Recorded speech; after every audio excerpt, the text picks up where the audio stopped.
यार आवाज इसकी साफ नहीं आ रही है। डिस्टेंस ठीक है ये? हाँ,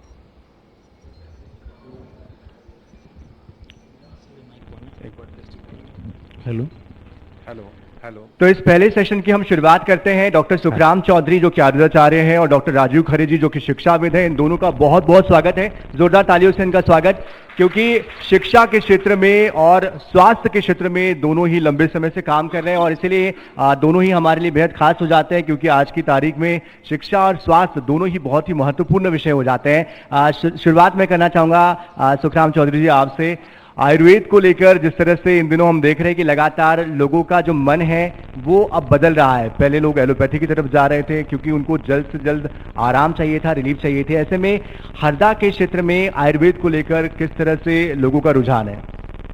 सबसे पहले आपको धन्यवाद और बैठे हुए सभी जनप्रतिनिधि और मेरे सभी प्यारे साथियों, आपको तहे दिल से प्रणाम, हार्दिक अभिनंदन, स्वागत। अब बात करें आयुर्वेद की, तो सबसे पहले ये बात है कि आयुर्वेद है क्या? आयुर प्लस वेद से बना हुआ शब्द है, यानी अपने जीवन का ज्ञान, उसी का नाम आयुर्वेद है। अब बात कर रहे हैं भैया कि यहाँ आयुर्वेद का रुझान क्या है। तो आयुर्वेद एक बहुत ही पुरातन संस्कृति है। आयुर्वेद एक जीवन जीने की कला है। आयुर्वेद एक ये सिखाता है कि इंसान के उसके साथ एक धार्मिक आध्यात्मिक भी सारी चीजें इसमें होती है। आयुर्वेद एक वास्तु भी है। तो यहाँ जो बात करें आयुर्वेद की, तो अभी जो कोरोना के बाद जो आयुर्वेद में ग्रोथ हुई है वो बहुत तेजी से हुई। क्यों? कोरोना में लोगों को लगा कि कुछ न कुछ किया जाए, जैसे दालचीनी का काढ़ा पी रहे तो नींबू ले रहे थे लोग, ऑरेंज खा रहे थे, तो ये क्या विटामिन सी के प्रोडक्ट और इम्यून सिस्टम को बढ़ाने के थे। पुरानी बातों को देखें तो आयुर्वेद था तो, लेकिन उसको कुछ लोगों ने उसको दबा दिया गया, बाहर नहीं लाए। लेकिन जब से ये कोविड हुआ, कोविड के बाद बहुत तेजी से आयुर्वेद में ग्रोथ हुई है। और अपने हरदा क्षेत्र की बात करें आयुर्वेद की, तो हरदा में आयुर्वेद के प्रति बहुत ज्यादा रुझान है। लोग चाहते हैं कि हम ज़्यादा से ज़्यादा आयुर्वेद को अपनाएं, जिससे कम से कम नुकसान अपनी बॉडी को हो, उसका साइड इफेक्ट न हो। ये आयुर्वेद। दूसरा है कि यहाँ की गोद में बसा हुआ हरदा है, यहाँ जड़ी बूटियां भी बहुत हैं। और मैं यहाँ जन प्रतिनिधियों से आग्रह करूंगा कि आप ज़्यादा से ज़्यादा किसानों को जागरूक करें कि वो ज़्यादा से ज़्यादा जड़ी बूटी अपने खेत में लगाएं, जिससे उनकी आर्थिक स्थिति अच्छी हो और ये हरदा सुगम और स्वास्थ्य की दृष्टि से भी ठीक हो। बिल्कुल, ये आपने बहुत अच्छी बात बताई है। हरदा में हमने देखा है यहाँ पर कि हरियाली बहुत ज्यादा है और प्रकृति का जो वरदान है वो हरदा को मिला हुआ है। आपसे हम और भी जानेंगे हरदा के बारे में, आयुर्वेद को लेकर हरदा के लोगों की विचार क्या है, किस तरह की जड़ी बूटियां यहाँ पर उपलब्ध है और यहाँ के लोग, हरदा के लोग किस तरह से इस दिशा में आगे बढ़े। लेकिन डॉक्टर राजीव खरे जी हमारे साथ मौजूद है। ऐसे में शिक्षा को लेकर हरदा किस तरह से प्रगति कर रहा है, कैसे आगे बढ़ रहा है, हम चाहेंगे उस पर भी आप रोशनी डालें। सभी को नमस्कार। देखिए, शिक्षा जो है एक सतत प्रक्रिया है, इसमें हमेशा बेहतरी की संभावना बनी रहती है। हम जैसे शिक्षा की बात करें तो प्रारंभिक शिक्षा जो प्राइमरी एजुकेशन होता है और प्री प्राइमरी एजुकेशन होता है, हम वहां से यदि शुरुआत करें तो न्यू एजुकेशन पॉलिसी 2020 में जो आई है उसमें कई ऐसे सुधार किए गए हैं कि जिनको यदि मूल स्वरूप में लागू कर दिया जाए तो हमारा जो शिक्षा का स्तर है वो बहुत बेहतर हो जाएगा। जैसे कि हम दो तीन शब्दों की यदि बात करें तो न्यू एजुकेशन पॉलिसी में प्राइमरी एजुकेशन में न्यूमरेसी ऐड हुआ है, कोडिंग उन्होंने ऐड करने की बात कही है और कहा है कि जो भी लर्निंग हो वो प्रैक्टिकल बेस्ड लर्निंग हो, बच्चों को करके सिखाया जाए। तो कई जगहों पे काम शुरू हो गया है। कई गवर्नमेंट और प्राइवेट स्कूल्स ने न्यू एजुकेशन पॉलिसी को अच्छे से इंप्लीमेंट करने की दिशा में काम शुरू कर दिया है।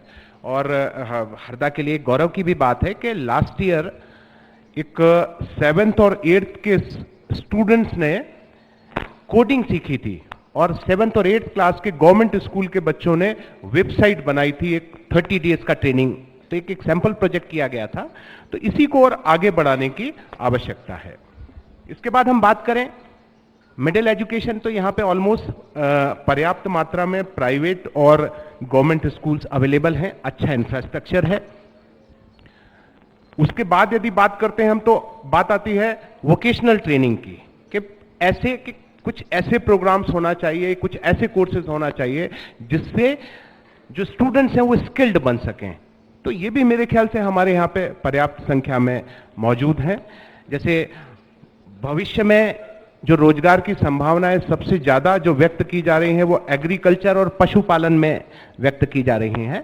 तो एग्रीकल्चर भी हमारे यहाँ स्कूल्स में एग्रीकल्चर के कोर्सेज भी हमारे यहाँ अवेलेबल हैं, और उसके साथ साथ एक पशुपालन का एक इंस्टीट्यूशन भी हमारे यहाँ बहुत जल्दी हरदा में आने वाला है, डिप्लोमा इन एनिमल हस्बेंड्री। तो उसमें भी बहुत सारे स्टूडेंट्स एंटरप्रेन्योर भी बन पाएंगे और जो पशुपालन की हरदा जिले में जो स्थिति है वो और बेहतर हो पाएगी।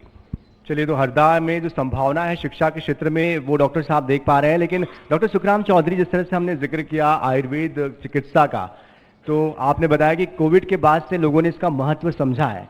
ऐसे में हाल फिलहाल में कितने लोग जो कि एलोपैथी में पहले इलाज करते थे, वो उनका जो रुझान है वो बढ़ा है आयुर्वेद की तरफ, और इस दिशा में यहाँ के जो लोग हैं, जो स्थानीय लोग हैं, वो कितना बढ़ चढ़कर इसमें सहयोग कर पा रहे हैं, खासतौर पर दवाइयों के निर्माण के लिए? देखिए, बात करें कोविड के बाद आयुर्वेद की, तो आयुर्वेद में लोगों के प्रति बहुत ज़्यादा जागरूकता आई है। लोग आयुर्वेद और योग प्राणायाम के प्रति बड़े उत्सुक हैं। रही बात परसेंटेज की, तो पहले कोविड से पहले की बात करें तो लगभग 40% की ग्रोथ हुई है आयुर्वेद में। लोग चाहते हैं कि हम इमरजेंसी ट्रीटमेंट एलोपैथिक ले, फिर धीरे धीरे वो आयुर्वेद की तरफ जाएं, जिससे इसको जड़ मूल से ठीक किया जा सके और उसके साइड इफेक्ट बॉडी में न हो। दूसरी चीज़, यहाँ पे बात करें आयुर्वेद की, उसका कारण यह है कि ये लोग शुरू से प्रकृति से जुड़े हुए लोग हैं, और माँ नर्मदा ने यहाँ अपार प्रकृति दी है, जिससे लोगों का आयुर्वेद के प्रति ज़्यादा रुझान है। बिल्कुल, लेकिन आयुर्वेद को लेकर एक मानसिकता ये भी बनी रहती है कि तुरंत हमें राहत चाहिए होती है, और आयुर्वेद में थोड़ा लंबा वक्त लगता है। फिर दवाइयाँ जो होती है वो जड़ी बूटी के स्वरूप में होती है, तो एक ये भी एक जो आम लोग हैं उनके मन में एक संशय होता है कि इसको हम ले पाएंगे या नहीं ले पाएंगे। इस दिशा में किस तरह से जागरूकता आ रही है? देखिए, पहले आयुर्वेद जो है वो एक घर तक सीमित था, काढ़ा बना के लेना है, वैद्य ने पुड़िया बना के दे दी, सुबह शाम शहद में लेना। लेकिन आयुर्वेद ने, विज्ञान के साथ आयुर्वेद ने भी तरक्की की है। उस तरीके में अब जो ये अभी जो नवयुग समय है, और मोदी जी ने भी एक आयुष डिपार्टमेंट को ज़्यादा से ज़्यादा आयुर्वेद को महत्व देने के लिए प्रोत्साहित किया है, और वो अग्रसर इसमें काम कर रहे हैं। रही बात तत्काल काम करने की, तो आयुर्वेद में से बहुत सारी मेडिसिन हैं जो एलोपैथिक के बराबर फास्टिंग काम करती है और हाथों हाथ आपकी बॉडी में इफेक्ट करेगी, और उसका कोई भी साइड इफेक्ट आपकी बॉडी में नहीं। और वो एक भ्रांति है कि आयुर्वेद धीरे से काम करता है। वो पुरानी चीज़ें हैं, जब जड़ी बूटी को उबाल के देना करना। अब आयुर्वेद बहुत ज़्यादा एक नई टेक्निकल पे काम कर रहा है, और इससे वो संशय बिल्कुल भी नहीं है कि अब काम नहीं करता, तत्काल इफेक्टिव है।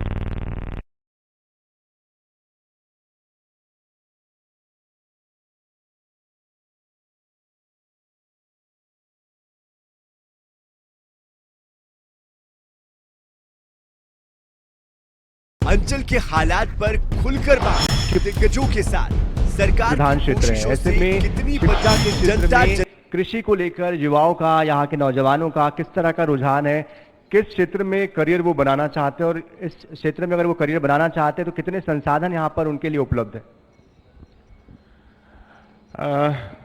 देखिए, जो स्टूडेंट्स हैं नॉर्मली स्कूल में वो तय नहीं कर पाते हैं कि उनको भविष्य में क्या करना है। कई बार जो पारिवारिक पृष्ठभूमि रहती है वो उनको दिशा देती है कि उन्हें किस दिशा में जाना चाहिए।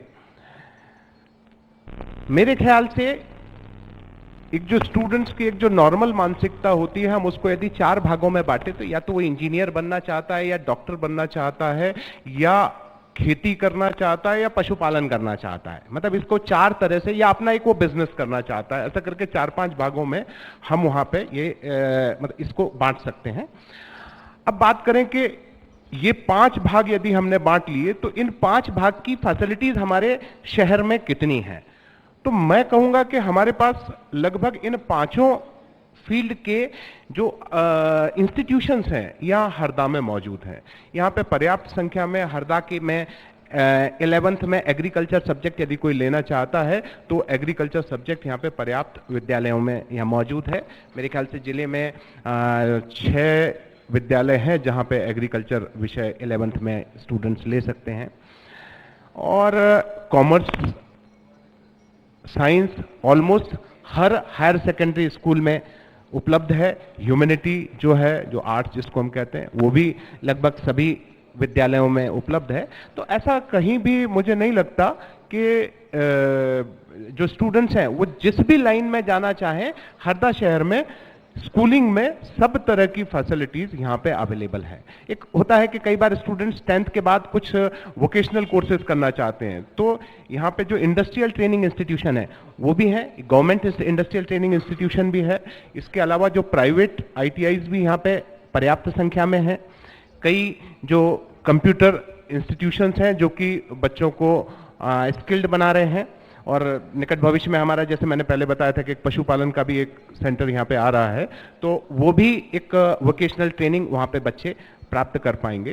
तो मुझे लगता है कि स्कूलिंग तक की यदि बात करें तो पर्याप्त संख्या में यहाँ पे इंस्टीट्यूशन मौजूद हैं। बिल्कुल, लेकिन डॉक्टर खरे रुझान किस तरफ है, क्योंकि हम देखते हैं कि पृष्ठभूमि यहाँ पर खेती किसानी की, तो ऐसे में क्या यहाँ के बच्चे कुछ IT के क्षेत्र में कुछ करना चाहते हैं, या फूड प्रोसेसिंग के क्षेत्र में कुछ करना चाहते हैं, या एयरफोर्स के लिए आगे बढ़ना चाहते हैं, वैज्ञानिक बनना चाहते हैं? किस तरह का रुझान उनका बच्चों का है यहाँ के परिदृश्य के हिसाब से? देखिए, मैं एक बड़ी मजेदार बात यहाँ पे बताऊंगा। चूंकि मुझे स्कूलिंग में एक कॉलेज में प्रिंसिपल हूँ और उसी कॉलेज का CEO भी हूँ, तो स्कूलिंग की मुझे ज़्यादा जानकारी नहीं थी। तो यहाँ आने के पहले मैंने एक स्कूल के मेरे एक मित्र हैं, उनको मैंने फ़ोन किया और उनसे ये एग्रीकल्चर की जानकारी ली कि हरदा में कितने स्कूल्स हैं जहाँ पे एग्रीकल्चर है। तो उन्होंने, मैंने जो डेटा दिया उनसे ही मुझे वो डेटा प्राप्त हुआ है। लेकिन उन्होंने एक बड़े मज़ेदार बात बताई कि एग्रीकल्चर, जिन विद्यालयों में एग्रीकल्चर सब्जेक्ट मौजूद है, जैसे आपने कहा कि चूंकि एग्रीकल्चर बेल्ट है इसलिए ज्यादातर स्टूडेंट्स का रुझान एग्रीकल्चर की तरफ होना चाहिए, लेकिन उनका कहना पड़ा कि मुश्किल से 6 स्कूलों में 100 विद्यार्थी होंगे जो कि एग्रीकल्चर से 11th क्लास में जिन्होंने एग्रीकल्चर विषय लिया है। तो एग्रीकल्चर बेल्ट जरूर है, लेकिन लोगों का एग्रीकल्चर सब्जेक्ट को लेके कहीं ना कहीं इंटरेस्ट कम है, जो कि शायद इसमें अवेयरनेस की कमी है। क्योंकि यदि आपकी पारिवारिक पृष्ठभूमि एग्रीकल्चर है और भविष्य में आपको एग्रीकल्चर ही करना है और उन्नत कृषि करना है, तो यदि एग्रीकल्चर यदि आप आगे बढ़ते हैं, अपनी शिक्षा पूर्ण करते हैं, तो निश्चित रूप से आपको फायदा होने वाला है। बिल्कुल, तो भविष्य में हरदा शिक्षा के क्षेत्र में किस तरह से आगे बढ़ रहा है, ये हमें डॉक्टर राजीव खरे ने बताया है। साथ ही डॉक्टर सुखराम चौधरी जी ने हमें बताया कि आयुर्वेद के क्षेत्र में हरदा किस तरह से धीरे धीरे आगे बढ़ रहा है और लोगों के बीच में जागरूकता बढ़ी है। पहला सेशन जो है हमारा, इसके समाप्ति की ओर हमें बढ़ना होगा, और इसलिए आप दोनों का बहुत बहुत धन्यवाद हमारे साथ जुड़ने के लिए। डॉक्टर सुखराम चौधरी जी आपका भी, डॉक्टर राजीव खरे जी आपका भी बहुत बहुत धन्यवाद हमारे साथ जुड़ने के लिए। लेकिन इस बीच मैं थैंक यू सनी। चूंकि एक परंपरा हमारी रहती है, हमारे सभी अतिथियों का हम सम्मान करते हैं शाल श्रीफल और मोमेंटो देके।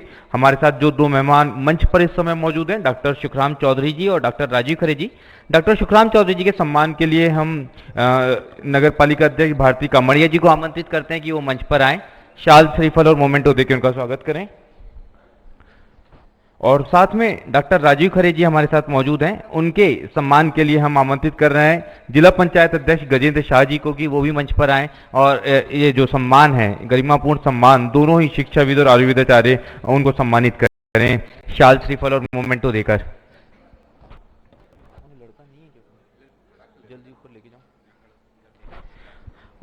चूंकि संवाद कार्यक्रम की जो परिकल्पना है उसमें कई महत्वपूर्ण सेशन होते हैं जो मैं आपको बता दूं। इसके बाद स्थानीय जनप्रतिनिधियों के साथ संवाद होगा, साथ में मध्य प्रदेश के कृषि मंत्री कमल पटेल जो हैं वो हमारे साथ आखिरी सेशन में होंगे, और वो तमाम चेहरे जिन्होंने कहीं ना कहीं समाज सेवा के क्षेत्र में बेहतर कार्य किया हरदा टिमरनी में, उनको भी हम सम्मानित करेंगे। लेकिन अब चूंकि परंपरा है सेशन के पहले दीप प्रज्वलन की, उस प्रक्रिया को हम आगे बढ़ाएंगे और साथ में हमारे होंगे anchor Sunny ji. Over to Sunny ji. बिल्कुल, तालियों की गड़गड़ाहट जो है वो बजती रहनी चाहिए, क्योंकि सम्मान आपके बीच के लोगों का हो रहा है, हरदा के उन लोगों का हो रहा है जिन्होंने कि समाज के लिए अपनी महत्वपूर्ण भूमिका निभाई है, महत्वपूर्ण योगदान दिया है। तो तालियां बजती रहे हरदा के लिए और हरदा के रहवासियों के लिए। और अब कार्यक्रम की अगली कड़ी के लिए हम बढ़ रहे हैं, और इस अगली कड़ी के लिए हम दीप प्रज्वलन के लिए आगे बढ़ते हुए हमारे जो खास मेहमान हैं उनको आमंत्रित करना चाहेंगे।